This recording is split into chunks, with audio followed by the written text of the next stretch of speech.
Merci de suivre les programmes d'Africa 7. En cette semaine du 20 avril, accueilli avec nous l'invité de la rédaction, son nom le docteur Mamadou Bo Keïta. Il est ambassadeur plénipotentiaire de la République de Guinée au Sénégal, en Gambie, en Mauritanie et au Cap-Vert. Bonjour docteur et bonjour Excellence. Bonjour monsieur. Votre pays, le pays que vous représentez au Sénégal, a été très présent justement dans l'actualité à cause de cette épidémie de fièvre hémorragique Ebola. Déjà, vous, Excellence, comment est-ce que vous avez vécu cette médiatisation ou surmédiatisation de la Guinée? Bon, en fait, je vous remercie de me donner l'opportunité de parler de cette épidémie qui effraie beaucoup plus qu'il ne doit effrayer en réalité. J'ai vécu ce moment de façon très sereine parce que j'avais fait confiance aux capacités de riposte de mon pays, aux capacités organisationnelles de mon pays et aux réactions que la communauté internationale aurait eues par rapport à l'aide qu'il fallait apporter à mon pays qui, heureusement, a été apportée à temps et bien gérée. Donc, en regardant, vous avez le sentiment que ça a été trop médiatisé, que l'on est... Pour vous, en regardant simplement les comptes rendus faits sur la Guinée dans les médias, vous avez... Votre sentiment global, c'est lequel? Mon sentiment global sur l'épidémie et la façon dont on a communiqué là-dessus m'a soulagé. Ça m'a donné un sentiment de satisfaction parce que j'étais sûr que ce qu'on disait reflétait la réalité. Et j'étais aussi sûr que ce qu'on disait dédramatisait la situation. Et c'est ainsi que notre mission ici à Dakar recevait ou reçoit, continue de recevoir régulièrement les informations liées à l'épidémie à partir du ministère des Affaires étrangères et des Guinéens de l'étranger, ce qui est une bonne chose.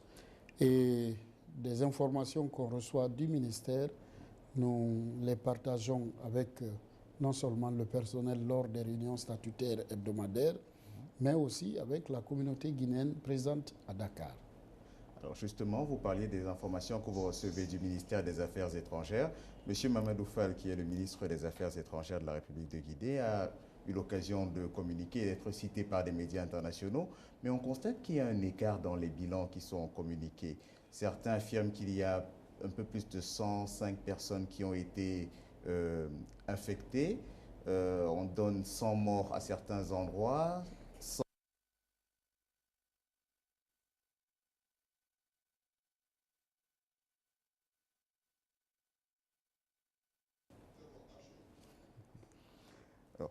Vous le disiez justement, Excellence, M. Mamadou Fall, qui est le ministre des Affaires étrangères de la République de Guinée, a eu l'occasion de communiquer et d'être souvent cité par la presse internationale.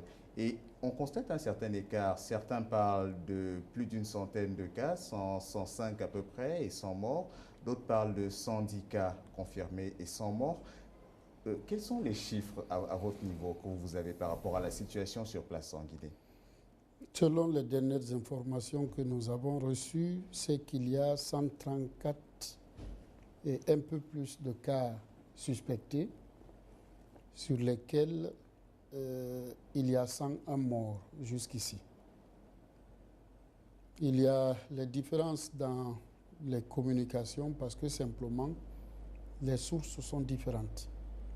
Et puis les communications données à partir des zones qui sont nombreuses ne sont souvent pas les mêmes. Il y a plusieurs zones, il y a des structures formées pour la gestion de l'épidémie.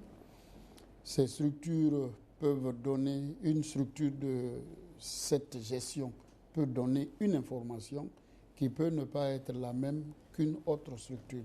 Dans tous les cas, une coordination de la gestion est bien faite si à partir du comité national de riposte à l'épidémie mis sur place et qui est un comité interministériel qui gère toute l'épidémie, qui reçoit toutes les informations de toutes les zones quand ces statistiques sont données, elles sont les meilleures. Ça ne veut pour autant pas dire que ce que le ministre des Affaires étrangères dit et ce que le ministère de la Santé dit ou autre ne coïncident pas. Donc il n'y a pas à dire qu'il n'y a pas de véracité sur les chiffres donnés. Ok. Donc, vous parliez justement, Excellence, des structures de la riposte. Comment elle s'est organisée, cette riposte, dès l'apparition des cas en Guinée? Bon, on n'a pas très vite connu qu'il s'agissait de la maladie. Parce que nous connaissions cette maladie au centre de l'Afrique. Au Zaïre notamment. Qu'à l'Afrique de l'Ouest, sauf les cas qui avaient été constatés dans un certain passé en Côte d'Ivoire. En dehors de cela, nous ne nous attendions pas à cette maladie. Quand elle est venue et quand on a constaté que le nombre de victimes, selon des signes similaires, se répétait, on a cru devoir faire appel aux partenaires. C'était à peu près quand? C'était vers les mois de février.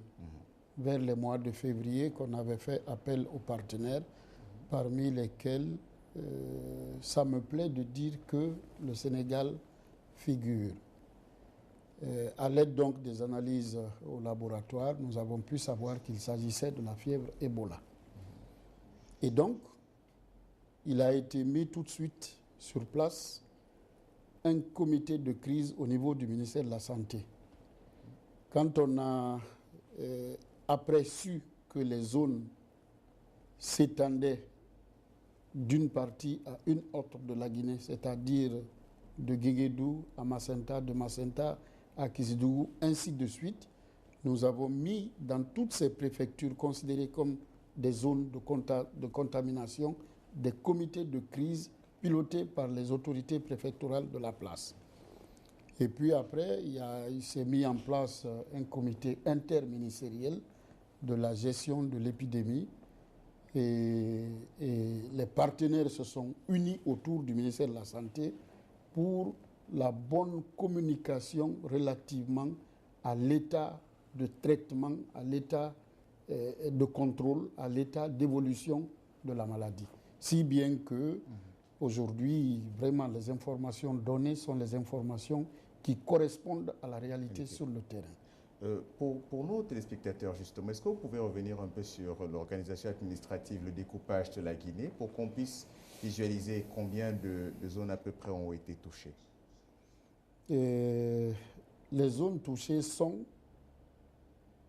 Guéguédou, qui est la zone la plus touchée, Macenta, après Guéguédou, Kizidougou, Dabola, Dinguiraye et puis Conakry. C'est ces zones de contamination connues, identifiées, sur lesquelles les traitements sont axés. Proportionnellement, est-ce qu'on peut dire que la plus grande partie ou la plus faible partie de la Guinée est touchée par la fièvre hémorragique Ebola? La plus faible partie, bien sûr. L'infime partie, d'ailleurs, de la population. Quand on parle de 101 morts,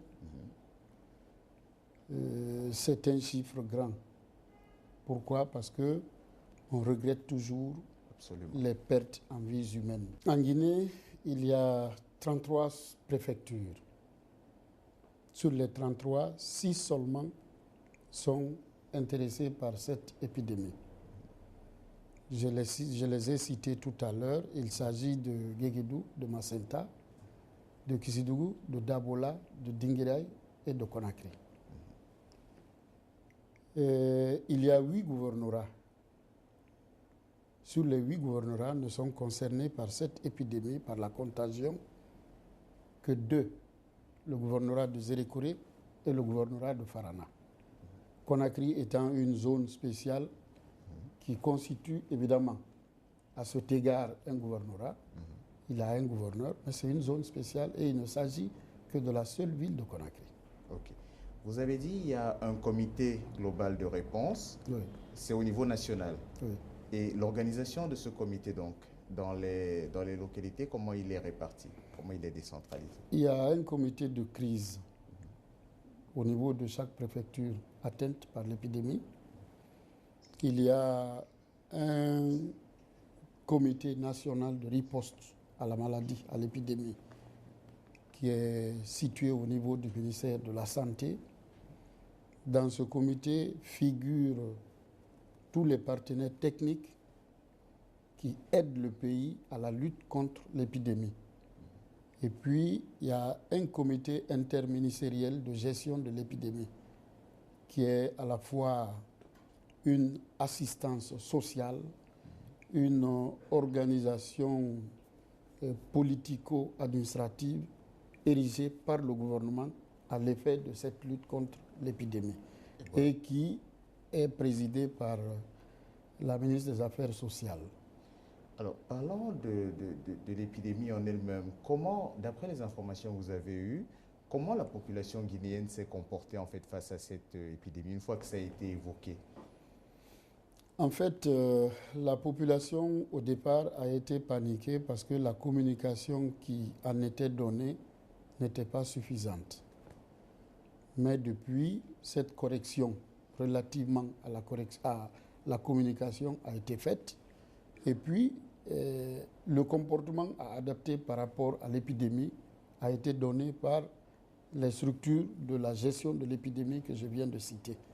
Et c'est ainsi que, aujourd'hui, vraiment, les gens sont sereins, les gens sont apaisés, les gens ont une conduite de prévention acceptable et c'est ce qui fait que la maladie est actuellement sous contrôle. On parle d'au moins 5 souches du virus Ebola qui existent. Est-ce que vous avez une information sur la souche ou les souches qui ont touché, qui sont présentes en Guinée actuellement? Bon, ces souches ne sont encore pas connues, il faut le dire, malgré que nous pensons à la consommation de la viande de brousse comme étant, pour l'instant, la source probable de la contamination. Toujours est-il qu'il s'agit pour l'instant de lutter contre que de chercher à savoir d'où c'est venu. Justement, dans le processus pour lutter contre, c'est-à-dire les types de virus en fait Ebola, est-ce que l'on sait exactement quel est le type de virus qui est présent en Guinée parmi les types de virus au terme des analyses? Bon. Est-ce que vous avez l'information? De tous les cas suspectés, il y a eu certains qui ne se sont pas avérés être des cas d'Ebola, qui ont été soumis à des analyses de laboratoire. Chaque fois qu'on révélait la négativité d'un cas, on laissait le patient rentrer à la maison pour ne pas qu'il contracte le virus à partir de sa cohabitation avec les malades. C'est alors que nous sommes allés jusqu'à savoir qu'il y a en fait 71 cas seulement qui ont pu être confirmés par les analyses de laboratoire. 71 cas seulement qui ont pu être confirmés. Également, ces derniers jours, durant cette semaine du 20 avril 2014, la presse a fait état de personnes ayant guéri de la fièvre hémorragique Ebola en Guinée. Est-ce qu'à votre niveau, ces informations ont été confirmées? Si. Dans les informations que nous avons reçues du ministère, 35 personnes, alors que contaminées, ont pu quitter l'hôpital. Par quel moyen?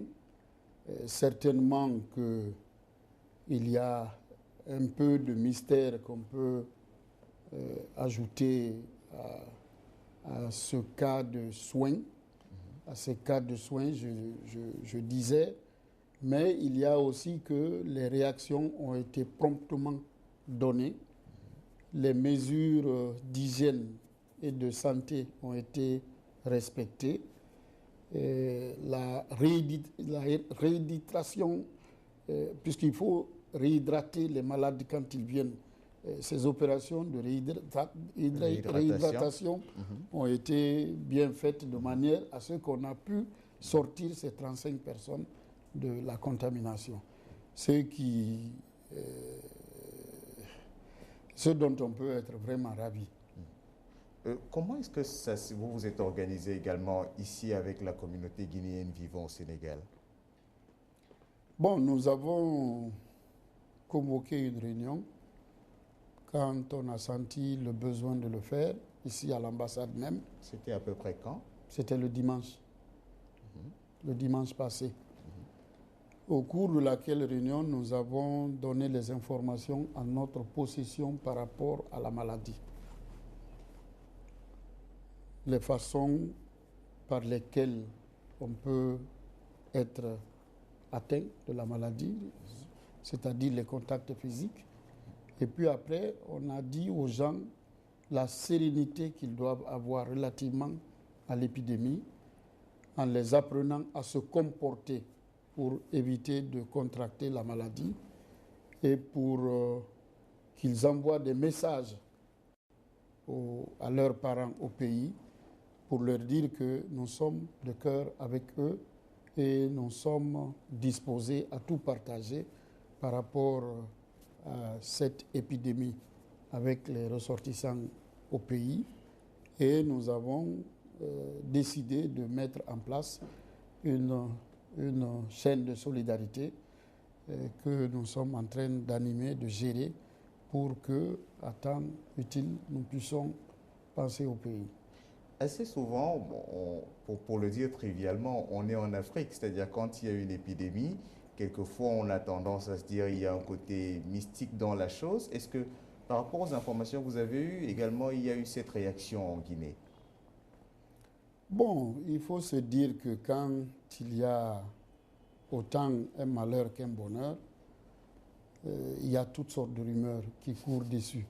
Il y a eu cette rumeur, bien entendu, mais toujours est-il que c'est une maladie qu'on connaît, même si pour l'instant on n'a ni de vaccin ni de traitement contre, mais les vaccins et les traitements sont en train d'être étudiés par les spécialistes.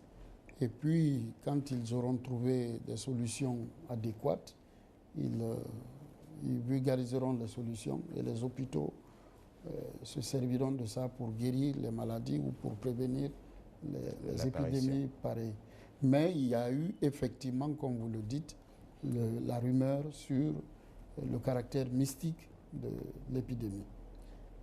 Ici, justement, au Sénégal et en Guinée, est-ce qu'il y a eu, parce que toujours par voie de presse, nous avons cru entendre parler d'actions, de prières menées entre autres. Est-ce que vous également, vous avez eu vent de cela pour répondre à la fièvre hémorragique Ebola? Si. Le même dimanche, avant que la réunion ne se tienne, il y a eu une lecture de Coran à la grande mosquée de Dakar, à laquelle lecture beaucoup de notables, aussi bien sénégalais que guinéens, étaient venus.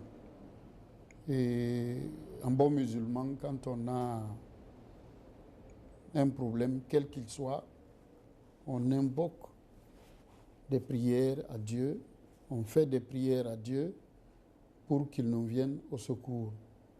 Parce que nous pensons qu'au-delà de tout, il y a un Dieu qui peut nous voler au secours et nous tirer de ce malheur d'épidémie en Guinée. Excellence Mamadou Bo Keïta, est-ce que cette fièvre hémorragique Ebola a compliqué les relations entre le Sénégal et la Guinée? Bon, j'avais dit tout à l'heure que le Sénégal a très rapidement volé à notre secours. L'Institut Pasteur de Dakar est présent depuis longtemps à Conakry. Et grâce à cet institut, nous arrivons à savoir si tel cas relève de l'épidémie ou si tel autre cas ne relève pas de l'épidémie. Ça nous aide à travailler sur la riposte à la maladie. Le cas plus ou moins gênant qu'il y a eu dans nos relations avec Dakar, je dis plus ou moins parce que plus de choses et de bonnes choses nous lient avec le Sénégal que de mauvaises choses qu'il n'y en a presque pas. a concerné la fermeture des frontières terrestres. C'est souverain que pour le Sénégal, on veuille penser à protéger les citoyens sénégalais. C'est souverain pour le Sénégal que de penser à gérer les frontières et le territoire comme le consentent les représentants du peuple du Sénégal. Mais c'est aussi gênant pour les relations économiques et humaines que nous entretenons avec le Sénégal il y a très longtemps. Au pire des moments de l'histoire entre les deux pays, les populations s'intégraient. Les Sénégalais passaient en Guinée, les Guinéens passaient au Sénégal. Quand on sait aussi le volume des échanges économiques entre le Sénégal et la Guinée, profitable tout naturellement à tous les deux pays, et quand on sait que nous avons des liens aussi bien historiques que géographiques très forts avec le Sénégal, on se dit tout de suite que ce fut le petit aspect négatif dans nos relations relativement à cette épidémie que nous regrettons, que nous voulons, que pour laquelle épidémie nous souhaitons qu'il passe vite pour qu'on se remette tel qu'on doit être avec le Sénégal. Alors, un dernier mot par rapport justement tant à cette fièvre hémorragique Ebola. Est-ce qu'il y a un aspect soit de la communication liée à la fièvre hémorragique Ebola, soit des activités que vous avez menées ici à l'ambassade qui vous semblent importantes mais que nous n'avons pas évoquées durant nos échanges jusque-là? Non, je ne crois pas. Je ne crois pas. La communication par rapport à la fièvre a été bien faite, aussi bien en Guinée qu'à l'extérieur de la Guinée. Et c'est avec l'implication de tous les partenaires qui ont volé à notre secours que cette communication a pu être faite. Et je crois que la bonne compréhension de la maladie doit pouvoir être tirée de ça. La communauté guinéenne résidant au Sénégal est forte d'à peu près combien de membres, Excellence? Bon, il n'y a pas eu pour l'instant de statistiques fiables, formelles, faites à cet effet, mais on estime la population de 2 à 3 millions, de 2 à 2 millions 500 de ressortissants guinéens ici au Sénégal. Merci à vous, Excellence Mamadou Bo Keïta. Vous êtes ambassadeur plénipotentiaire extraordinaire de la République de Guinée au Sénégal, en Gambie, en Mauritanie et au Cap-Vert. Merci d'avoir accepté notre invitation. Je vous remercie, moi aussi. Vous suiviez l'invité de la rédaction sur Africa 7. En cette semaine du 20 avril 2014, nous recevions l'ambassadeur de la République de Guinée au Sénégal, en Gambie, en Mauritanie et au Cap-Vert, Excellence Mamadou Bo. Merci à vous de nous avoir suivis. Merci à toutes les personnes dans l'ombre qui vous ont permis de recevoir cette émission. Entre autres personnes, Mamadou Diallo, Samoussi Sané, Youssou Thiam, Julio De Barros, entre autres. Agréable suite de programmes à toutes et à tous sur Africa 7.